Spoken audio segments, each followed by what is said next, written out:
पैसा है ऐसी व्यवस्था करने का और आनंद लेने का, तो पैसा का उपयोग तो हो गई। कैसा रहा कार्यकाल 8 साल का मोदी सरकार को किस तरीके से देखते हैं आप? आज रुपये का भाव क्या है डॉलर के प्रति? आज तेल का भाव क्या है? श्री रविशंकर ने घोषणा करी थी कि जब मोदी सरकार आएगी तो $40 का हो जाएगा।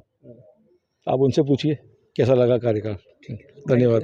निर्दलीय के तौर पर उतारा था और ये है भी आपके मीडिया के थ्रू, आपके मीडिया के संबंधित है। और आपको ये तो सोचना चाहिए कि जिस व्यक्ति का कुछ लेना देना नहीं इस पार्टी से, इस व्यवस्था से, और वो यहाँ उतरे। मैंने तो जैसलमेर में कहा था जब मंदिर दर्शन करके निकला था कि आज ये जो वातावरण है, इससे इतना तो मुझे लगता है, मुझे विश्वास की बात नहीं है, लेकिन इतना तो मैं कह सकता हूँ कि इस वातावरण को देखकर, इस भाषा को सुनकर अटल जी की आत्मा को ठोस पहुँच रहा है। यहाँ की जो आवाज़ है इसको आप सुन नहीं रहे, पर विदेशों की आवाज़ आप सुन रहे हैं। जब मूर्खता यहाँ हो रही है तो उसको उसको समाप्ति यही होनी चाहिए ना, किसी दूसरे से कहने से नहीं होनी चाहिए, अपने विवेक से होनी चाहिए। और इसीलिए मैं आपको कह रहा हूँ कि ये जो दुर्व्यवहार और भाषा हो रही है इस देश में, इसका परिणाम अच्छा नहीं है अपने लिए। स्वागत तो आज देखिए आप देख ही रहे हैं कैसा हो रहा है। मैं तो रिसीविंग साइड में हूँ, तो इस गर्मी में, इस आंधी के समय, जहाँ आंधियाँ बह रही है, धूल भरी आंधियाँ बह रही, तो भी लोग इतने तादाद में, इतने संख्या में आ रहे हैं बाहर स्वागत करने के लिए। तो विश्वास है कि ये जो विभाग की जो जिम्मेवारी है, ये विभाग कहीं ना कहीं उनके दिल से जुड़ा हुआ है और वो खुशी वो मना रहे हैं। सर, आपको काफ़ी टाइम हो गया, 2 महीने से ज़्यादा हो गए। किस तरीके की प्रथम दृष्टया आप लोगों के पास में समस्याएं हैं जिसको लेकर आप काम करते हैं? 2-3 मुख्य समस्याएं राजस्थान की, इन सब जो डिपार्टमेंट है आपके पास। देखिए, सबसे बड़ी समस्या राजस्थान से तो संबंधित है ही, क्योंकि हमारे युवा बेरोजगारी से जूझ रहे हैं। वो भारत की राष्ट्रीय सुरक्षा से भी जुड़ा हुआ है, और ये है कि पिछले 2 वर्षों से अधिक समय निकल गया है और आर्मी में भर्तियां नहीं हो रही।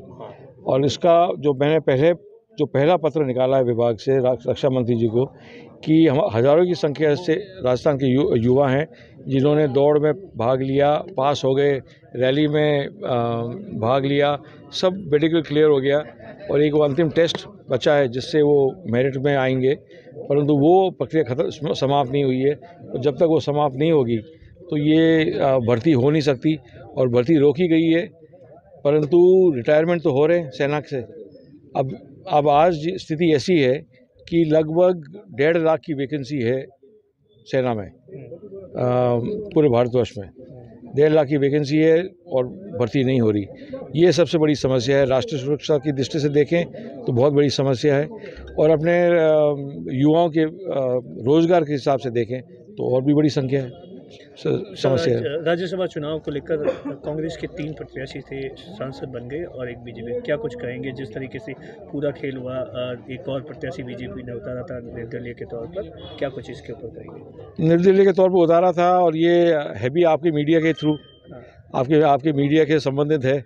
और आपको ये तो सोचना चाहिए कि जिस व्यक्ति का कुछ लेना देना नहीं इस पार्टी से, इस व्यवस्था से, और वो यहाँ उतरे। मैंने तो जैसलमेर में कहा था जब मंदिर दर्शन करके निकला था कि आज ये जो वातावरण है, इससे इतना तो मुझे लगता है, मुझे विश्वास की बात नहीं है, लेकिन इतना तो मैं कह सकता हूँ कि इस वातावरण को देखकर, इस भाषा को सुनकर अटल जी की आत्मा को ठोस पहुँच रहा है। अच्छा सर, आप हमेशा विदेश मामलों को लेकर अपना बयान देते रहे। निपुण शर्मा के बयान के ऊपर जिस तरीके से लगातार भारत पर दबाव बढ़ रहा है, इन सब पर आपकी क्या प्रतिक्रिया है? उसने जो बयान दिया और उसके बाद में जिस तरीके से बाकी कंट्रीज़ ने इंडिया पर दबाव बनाया, उसके बाद में पार्टी को निलंबन किया, आप इसके बारे में क्या कुछ सोचते हैं? मैं समझता हूँ कि ये भारत के लिए मैंने भारत की छवि को बहुत अपमान सहन करना पड़ रहा है, क्योंकि अगर आप कोई देश आप पर दबाव डालेगा, फिर आप कार्रवाई करोगे किसी की मूर्खता पर, तो इसका मतलब आप यहाँ की जो आवाज़ है इसको आप सुन नहीं रहे, पर विदेशों की आवाज़ आप सुन रहे हैं। जब मूर्खता यहाँ हो रही है उसको दबा उसको समाप्ति यही होनी चाहिए ना, किसी दूसरे से कहने से नहीं होनी चाहिए, अपने विवेक से होनी चाहिए। और इसीलिए मैं आपको कह रहा हूँ कि ये जो दुर्व्यवहार और भाषा हो रही है इस देश में, इसका परिणाम अच्छा नहीं है अपने लिए। मोदी सरकार 8 साल का सेलिब्रेशंस कर रही है, जगह जगहों पर स्वागत कर रही है। जिस तरीके से सरकार के कार्यकाल रहा, लगातार एक के बाद एक प्रदेश भी जीत रही है, उसके बारे में क्या कमेंट्स करेंगे? पैसा है ऐसी व्यवस्था करने का और आनंद लेने का, तो पैसा का उपयोग तो होगा ही। कैसा रहा कार्यकाल 8 साल का? मोदी सरकार को किस तरीके से देखते हैं आप? आज रुपये का भाव क्या है डॉलर के प्रति? आज तेल का भाव क्या है?